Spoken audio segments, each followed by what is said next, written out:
there's more and more Americans who are waking up and realizing that the organized greed, especially at the top, the institutionalized hatred, which is manipulated too often by politicians who themselves are tied to the organized greed at the top, that there's a need to break.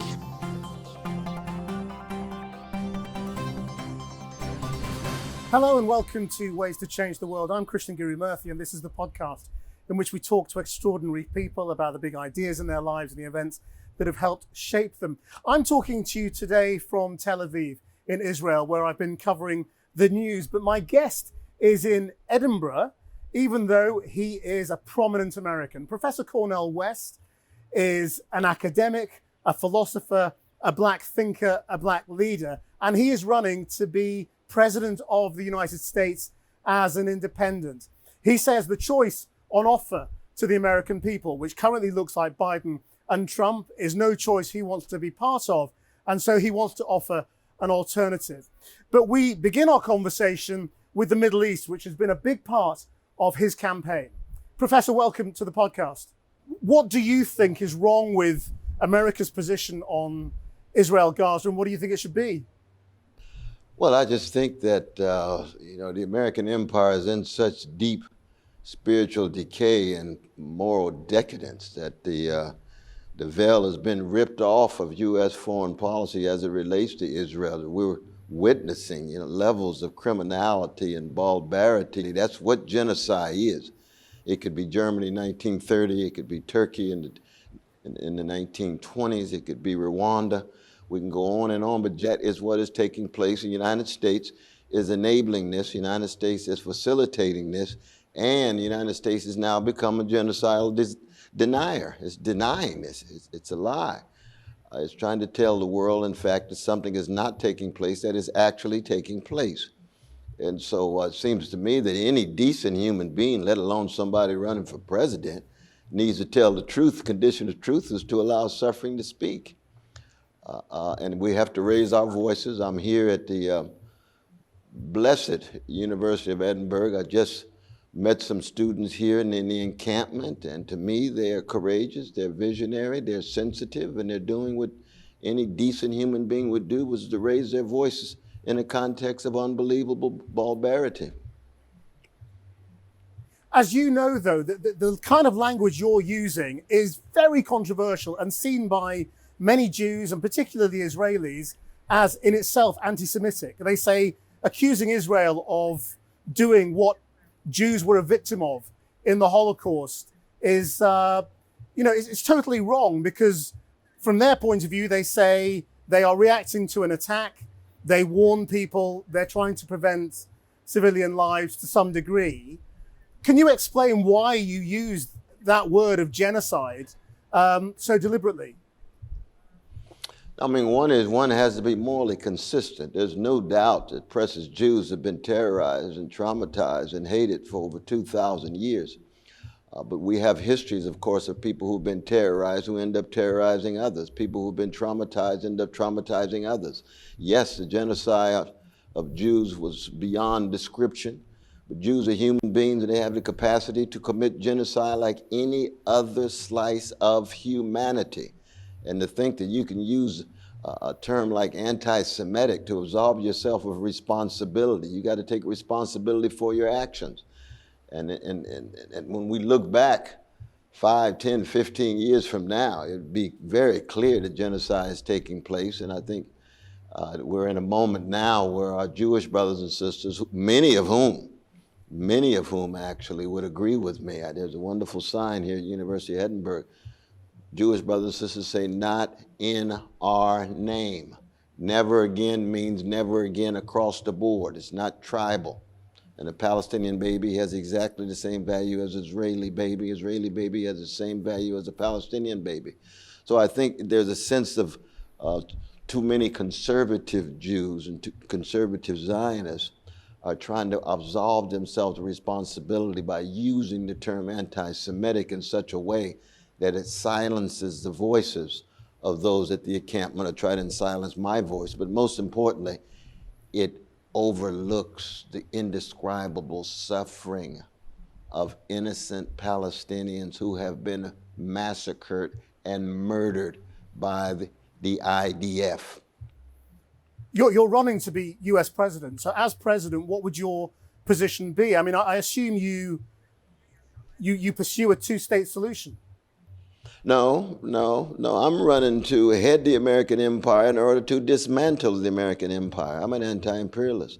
I think that America ought to be a decent and dignified nation among nations. We don't need a full spectrum dominance of foreign policy that tries to impose its will around the world.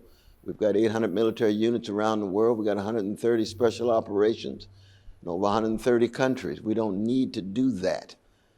As an empire in deep decay, the last thing we need is to extend military overreach to deepen the corruption among our elites of both parties, as you know that. You got Trump pushing the country toward the second civil war. You got Biden pushing the world toward the third world war. We need a better choice than that. And our citizens are just so frustrated and feeling impotent and powerless.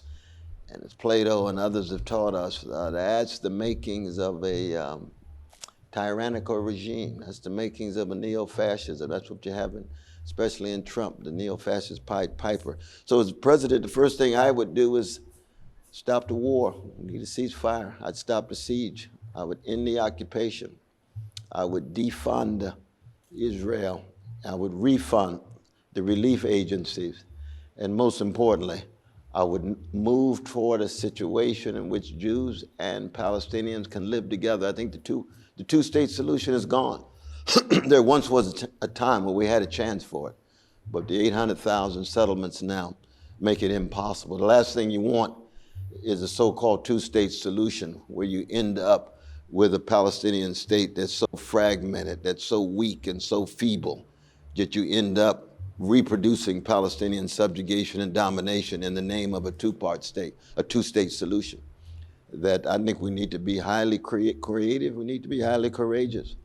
And so I think that there be a one state either with federation or one state across the board where there's Jewish safety, security, there's Palestinian safety and security, there's Palestinian dignity and equality, there's Jewish dignity and equality. I mean, what do you say to those who say that's hopelessly unrealistic? That you have two sides who hate each other and they can't live together in one state with equal say and equal rights? I'd say we have a number of examples of people who've hated each other. The Tutus and the Hutsis hated each other. Black folk and white folk hated each other in Mississippi and Alabama.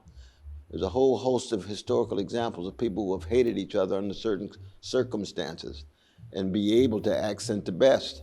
And there is a whole slice of Palestinians and Israelis who have worked together, who do not hate each other. But it's a long road, and for those of us who have visions of a better world, we're always viewed as naive dreamers all the time. What's ironic is people say, oh, it's impossible. And then you break your neck and you actualize it and they come back in the scholarly books and say, well, it was inevitable. No, it's people who cared, people who took a risk, people who cut against the grain. That's what is necessary now in the Middle East. And the good news is among the younger generation, I've been to a number of encampments now all around the United States and now here in Edinburgh. And among the younger generation, you got some magnificent Palestinians and magnificent Jewish folk who accent their common humanity, who can try to actualize and realize what appears at the moment to be a naive dream.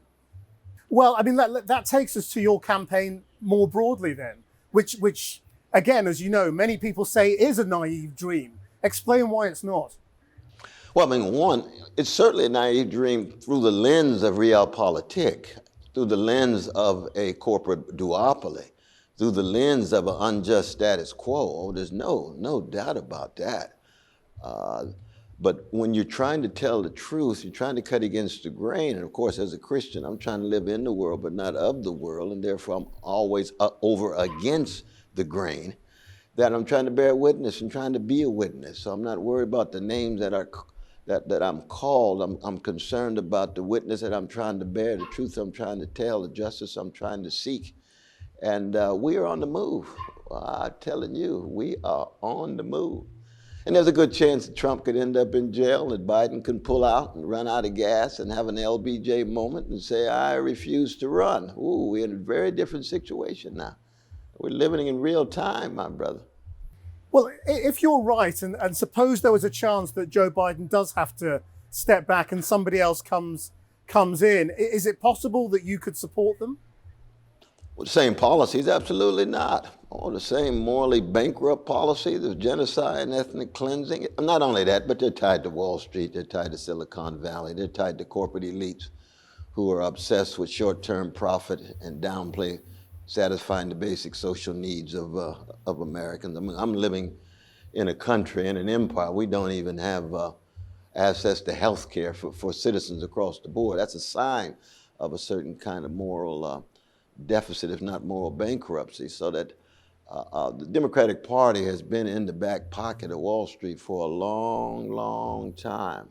And so if other candidates were to emerge, my hunch is they would promote the same Democratic Party policies, not just in Gaza, but domestic policy as well. Because I'm an abolitionist. You see, I'm calling for the abolition of poverty, the abolition of homelessness or unhousedness. Strong supporter of militant wings of the Labor Party so that workers can be treated with dignity and have access, not just to wages and benefits, but have access to paid leave so they can have vacations and have some leisure time with their families. All of this, I think, is very different here in Europe, certainly here in Scotland. I was just talking to the brother Reed, driving the taxi. We're talking about the Average White Band. I can't wait to go to their concert on Saturday night. It's one of my favorites coming out of the Black Funk tradition. And he was saying how he's off to his holidays, 6, 7, 8 weeks of vacation. Americans would look at that and say, oh my God, what kind of world is this? Well, you don't have that kind of world when you have greedy bosses that squeeze your workers out of profit. You're lucky to get 2 weeks of vacation in the United States. Now, it seems small, but it's very important to people's everyday lives, you see. How much of America, though, do you think this resonates with? You know, there's an assumption, I think, across the world that America, as a culture, as a political culture, is about the small state.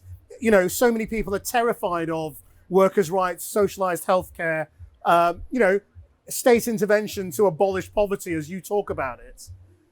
Are you preaching to a small choir? It's growing. It's growing. I think there's more and more Americans who are waking up and realizing that the organized greed, especially at the top, the institutionalized hatred, which is manipulated too often by politicians who themselves are tied to the organized greed at the top, that there's a need to break. You know, I was blessed to be in Britain in 1984, to be in solidarity with Arthur Scargill and the workers when Margaret Thatcher was trying to crush the trade union movement. And Margaret Thatcher would always talk about Tina, there is no alternative. There is no alternative. Well, that's what's been in place in the United States for a long time. And we have to do all that we can to shatter that kind of narrow framework. There's got to be a choice. But how easy do you think it is to deliver real change? I mean, you know, we spoke to you during the whole Black Lives Matter protest that followed the murder of George Floyd. After all of that, after all of that world attention, how much really changed about racial justice in America? Not too much. I mean, you had some changes of names on monuments and so forth, but in terms of changing the issues of poverty and health care, safe communities, access to a job with a living wage, no, it hasn't changed at all. There's strong backlash, very strong backlash in the United States. Xenophobic backlash, deeply conservative backlash. But that's part and parcel of history, though, Brother Christian. You know, you never want to be surprised by evil or paralyzed by despair. All freedom fighters and justice seekers and truth tellers have had the same challenges in terms of looking as if they're pushing a car up a hill with a rope. But you do it because it's right, it's just, it's moral. That's the kind of human being you want to be. And that's what's crucial. Well, I mean, again, in terms of hope and change, I mean, you know, you supported Obama initially, but he turned out to be a disappointment, I guess, from your point of view. That's right. Why do you think you can appeal beyond your natural constituency? Well, I think in a moment of such decay and decadence, things actually become much more fluid. And let's just be honest about this, though, that there's a younger generation that's much more open to what I'm talking about than those of my generation. And I think that's good news, actually. But beyond that, you know, it's not just a matter, my brother, of utilitarian calculus, let alone Machiavellian calculus. It's a matter of trying to hold on to integrity and honesty and decency and generosity in a very concrete way by means of example of mobilizing people.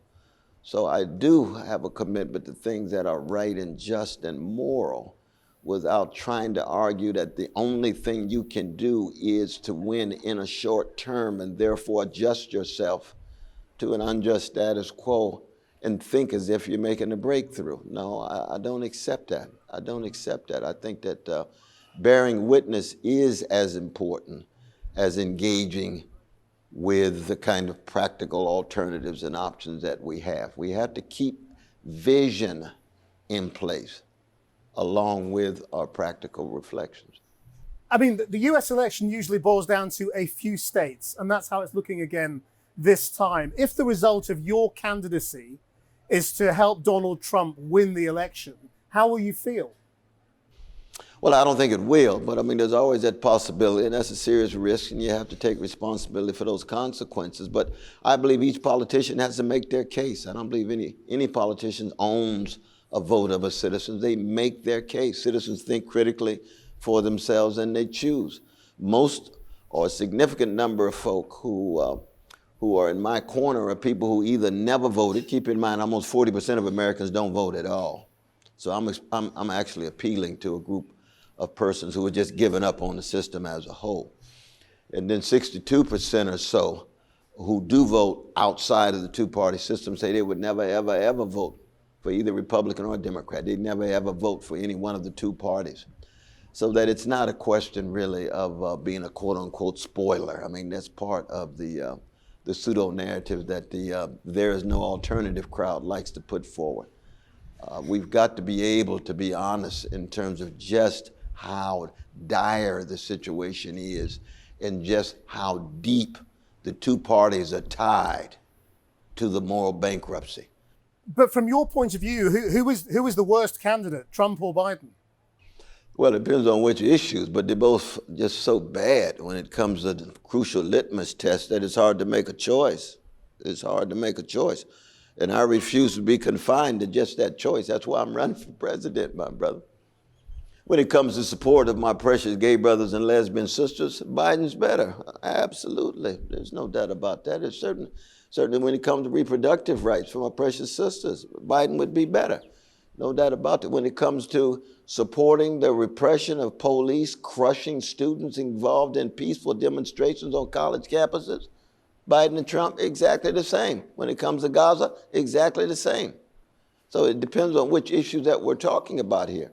But we have to view them as a whole, and we have to view them as part and parcel of a system that has been bearing down in such an ugly way on poor people and working people. That's the key for me.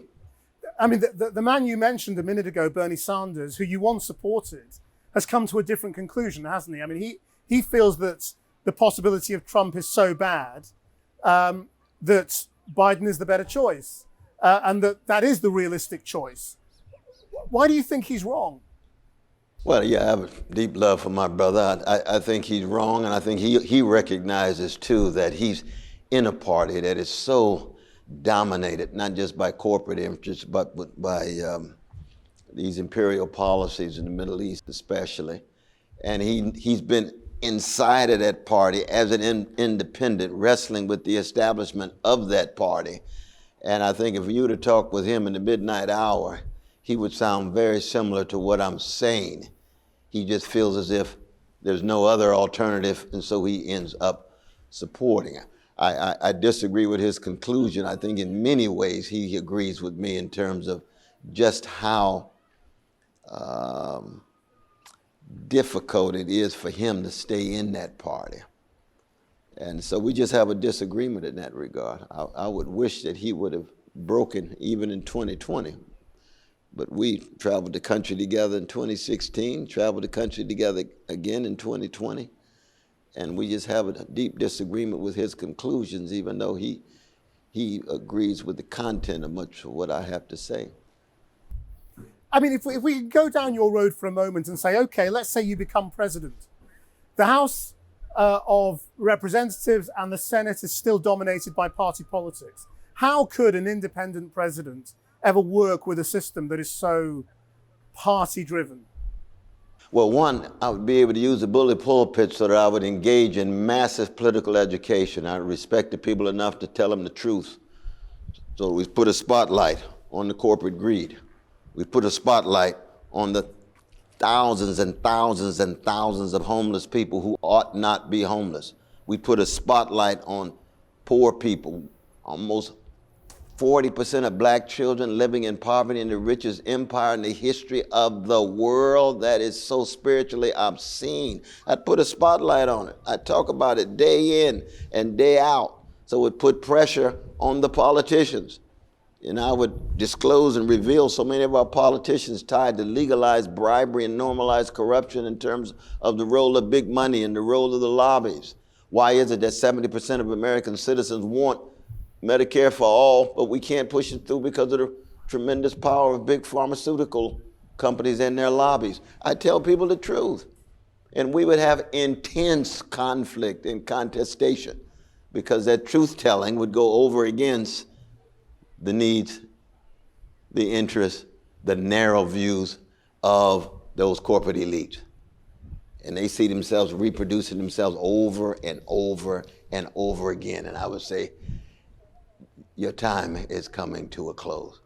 So I would need social movements. I would need people organized and mobilized outside of the system to give me some wiggle room inside of the system. I mean, it's clear how disappointed you are with American politics. I mean, ultimately, is your run driven more by despair or hope? Well, I'd only separate the two, my brother. Goethe used to say, he or she has never despaired, has never lived. There is no such thing as hope that's not wrestling with despair. That's what makes hope what it is. It just does not allow despair to have the last word. There's retail despair, there's wholesale despair. I have retail despair every day. I'm a citizen, decent human being dealing with overwhelming suffering in the world. Of course I'd have a retail despair. That's a sign of a sensitivity. But wholesale despair that paralyzes me? Not at all. I'm full of energy, vitality, and vibrancy. I'm full of fight. And I'll go down swinging. And so in that sense, I am driven by a hope, but more than anything else, is driven by a tradition. Again, my brother.